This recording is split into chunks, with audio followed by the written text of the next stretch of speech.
Dobro, idemo sada pogledati nastavak priče Zvonka Pajera. Znači, igrao se i nogomet, odbojka, kažu. Da, sve Bogu. Nije to bilo tako, šta ja znam. Čujte, ti logoraši, taj tu u Zagrebu bio, on je Hrvat bio logoraš.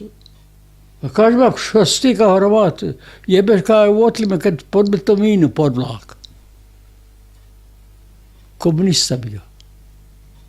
A u slobodno vrijeme, nedjeljom, kako se živi? Na slobodno vrijeme, rekao sam, razne bilo priredbe ili nogomet ili neke zabave ili nešto, igranje šaha i tako, bilo je više tih zabava nekih.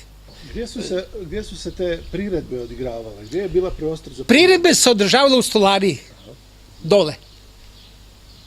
Tako da... Kako je to izgledalo? Vi ste tamo čuli jednu melodiju, jednu pjesmu koju nikad dotad niste čuli. Šta je ona bila? Andaluzija neka? Bravo! Ja nikad nisam čuo da za Andaluziju, pa dobro, opet ponavljam ono što sam rekao, ja sam seljačko dijete, tad sam ja recimo čuo u tim skečevima i to o Andaluziji, što ja nisam znao kasnije šta je. Dobro, to je španjolsko bilo, vjerojatno radi tog fašističkog poretka da je to favorizirano.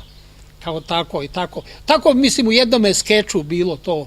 Bilo raznih skečeva, recimo. A imali su instrumente i sve to, gitare? Čak su po instrumente. Mislim da sam vama i zadnji put rekao. Išli zatvorenici da bi dovezli, da li su išli sami ili je išao neko s njima, to ja ne znam. Ali su donosili svoje instrumente. Znači, pošalju ih kući da uzmu instrument? Tako, instrument i da bi organizirali onda svirku i to u samome logoru. Znate šta me zanima? Nogometna teren, gdje se nalazio točno? Nogometni teren se nalazio, kako bi vam ja opisao, ovdje između baraka i ovoga pozadi, tamo je bio. Aha, između baraka i zida? Tamo, da, tako je, tamo je bio. Prema pruzi? Da, prema pruzi. Ovaj vrak, Šakić, on je bio toliko, mislim, pristupačan njima.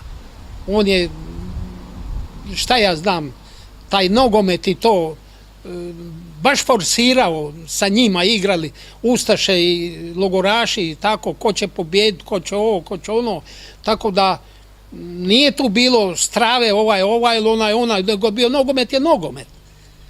To se odvijalo. Dinko Šakić. Da. Dakle, evo, čuli smo, Pajer spominje kazališne predstave u logoru. Da. Kazalište je počelo raditi negdje u rujnu 1942. godine. Osnovali ili potaknuli su ga Slavko Goldschmidt, jedan odvjetnik zagrebački koji je bio interniran u logoru zato što je bio Židov. Zajedno s njim je bio Natko Devčić, poznati muzikolog, profesor na konzervatoriju koji je bio pak interniran zato što je bio sumnjičen da se bavi komunističkom djelatnošću.